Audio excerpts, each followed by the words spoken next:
नीरज शेखर हूँ। मैं राज्यसभा सांसद हूँ भारतीय जनता पार्टी का। गाजीपुर की जनपद जैसे विकास की बात कर रहे थे, यहाँ फैक्ट्रियाँ कब तक आने का चांस? आप जानते हैं कि पूर्वांचल के दोनों तरफ कॉरिडोर बन रहे हैं, उसका काम शुरू हो चुका है। आप जानते हैं अभी समिट हुआ था जिसमें उसमें पूर्वांचल और हर कमिश्नरी के लिए कितना पैसा लग आ रहा है। आपने अगर समाचार पत्रों में पढ़ा होगा कि गाजीपुर मतलब बनारस कमिश्नरी में कितना पैसा आ रहा है, आजमगढ़ कमिश्नरी में कितना पैसा आ रहा है। करीब इन दोनों को मिलाकर करीब 10 से 12 हज़ार करोड़ की योजनाएं यहाँ आएंगी। नमस्कार मित्रों, आप सभी का विलेज दुनियादारी में स्वागत है। मित्रों, आज हम गाजीपुर के जनपद में बकुलिया ग्राम सभा में, जहाँ पे बहुत सारी सरकार की योजनाओं के बारे में बहुत सारी विस्तृत जानकारी दी जा रही है। देख सकते हैं आप, विकसित भारत संकल्प यात्रा कार्यक्रम, लोक संवाद कार्यक्रम में बहुत सारे लोग आए हैं। चारों तरफ का एक बार व्यू दिखा दीजिए और चारों तरफ एक बार घुमा के दिखा दीजिए। बहुत सारे देखिए गाँव के लोग आए हैं और जो सरकार की पुरानी योजनाएँ थी, जो नई योजनाएँ पूरी संचालित हो रही है, उनके बारे में विशेष जानकारी दिया जा रहा है, लोगों को अवगत भी कराया जा रहा है। उसके बीच में हमारे बीच में है राज्यसभा के सांसद, उनसे बातचीत करेंगे। सर, सबसे पहले आपका हमारे चैनल में स्वागत है। धन्यवाद सर, थोड़ा परिचय दीजिए। मैं नीरज शेखर हूँ। मैं राज्यसभा सांसद हूँ भारतीय जनता पार्टी का। सर, यहाँ पे किस प्रकार के कार्यक्रम को रखा गया है? पूरे देश में विकसित भारत संकल्प यात्रा चल रही है, जिसका लक्ष्य है कि करीब 2.5 लाख से ज़्यादा गांव तक हम लोग को पहुंचने का, उससे ज़्यादा भी जा सकते हैं, कि हर गांव में जाकर लोगों की जो भारत सरकार की और राज्य सरकारों की भी जो योजना है लोगों तक पहुंचाने की बात है। वहां जाकर लोगों को बताने की कौन कौन सी योजनाएं हैं भारत सरकार की। जैसे आप जानते हैं आयुष्मान भारत, पीएम किसान योजना, पीएम किसान, जितनी भी सारी योजनाएं चल रही हैं, लोग उज्ज्वला योजना, जनधन योजना, इन सब योजनाओं को संतृप्त करना है। अगर किसी गांव में कोई छूट गया है तो उनको उस योजना से जोड़ना है। वहाँ के बीडीओ, प्रधान, सबको हम लोग, सारे अधिकारी भी आते हैं, हम जनप्रतिनिधि भी आते हैं, लोगों को उस योजना के बारे में बताते हैं। और यहाँ पे अधिकारी भी मौजूद हैं। अगर कोई किसी योजना से वंचित हो गया है, जैसे आपने देखा भी कुछ लोग कह रहे हैं हमारा आयुष्मान कार्ड नहीं बना है, अगर वो उसके लिए हैं पात्र तो उनको बनाया जाएगा, तुरंत मुहैया कराया जाएगा, तुरंत उनको रजिस्टर किया जाएगा पहले, फिर उनका प्रोसेस शुरू हो जाता है। जनधन योजना है, उज्ज्वला योजना से जोड़ा गया। और एक गाड़ी भी चली है सर, इसका तो ये है कि ऐसी गाड़ी हर गांव में जा रही है, जो दिखा रही है पिछले 10 सालों, 9.5 सालों में भारत सरकार ने क्या काम किए हैं।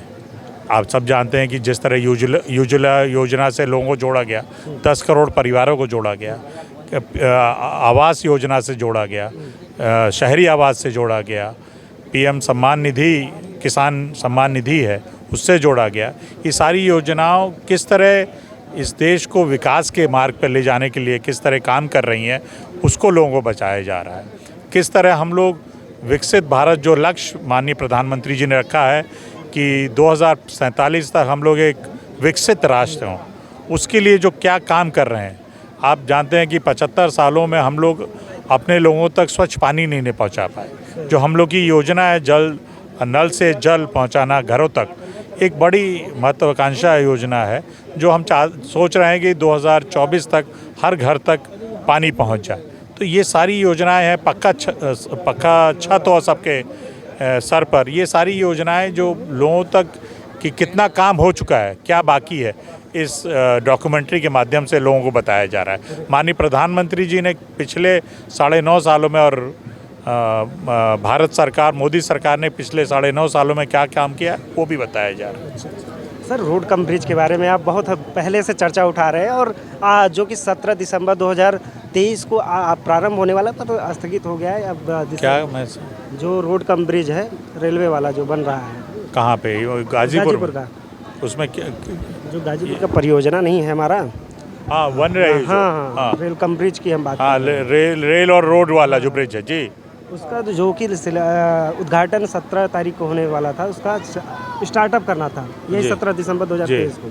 अब जनवरी में चला गया। कब तक इस पर आप बड़ा मुद्दा उठाए हैं बलिया को लेकर बहुत सारे ऐसे मुद्दे उठाते नहीं नहीं नहीं, मैं इसके बारे में पूरा नहीं जानता, ठीक है सर, कोई बात नहीं। लेकिन फिर भी मैं इसके लिए आपको आश्वस्त करता हूँ। मैं उसको जाके दिल्ली में पता करूँगा, रेलवे मंत्री जी से मिलूँगा, और कोई योजना यहाँ की हो अगर नहीं हो पा रहा तो हम उसका कारण होगा कोई, मैं उस कारणों को पता करके आपके बीच फिर आऊँ। गाजीपुर के जनपद जैसे विकास की बात कर रहे थे, यहाँ फैक्ट्रियाँ कब तक आने का चांस? नहीं, आप जानते हैं कि पूर्वांचल के दोनों तरफ कॉरिडोर बन रहे हैं, उसका काम शुरू हो चुका है।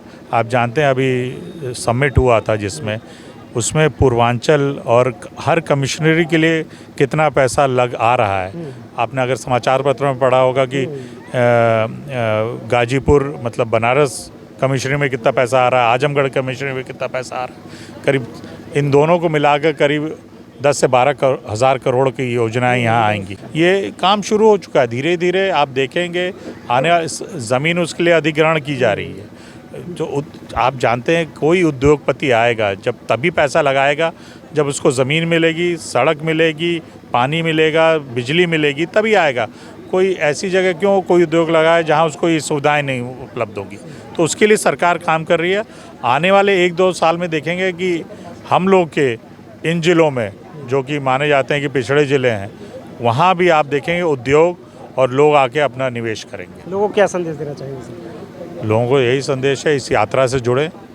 आप लोगों से यही आग्रह है, संदेश नहीं देना, हमारा तो आग्रह है कि आपने देखा है मोदी जी को इन 9.5 सालों में किस तरह उन्होंने देश के लिए काम किया है, देश के सम्मान के लिए काम किया है, देश को विकास के रास्ते पर ले जाने का काम किया है। तो मैं यही आग्रह उन लोग से कर सकता हूं कि उन लोग का आशीर्वाद और स्नेह हमारी पार्टी और आदरणीय मोदी जी के लिए हो।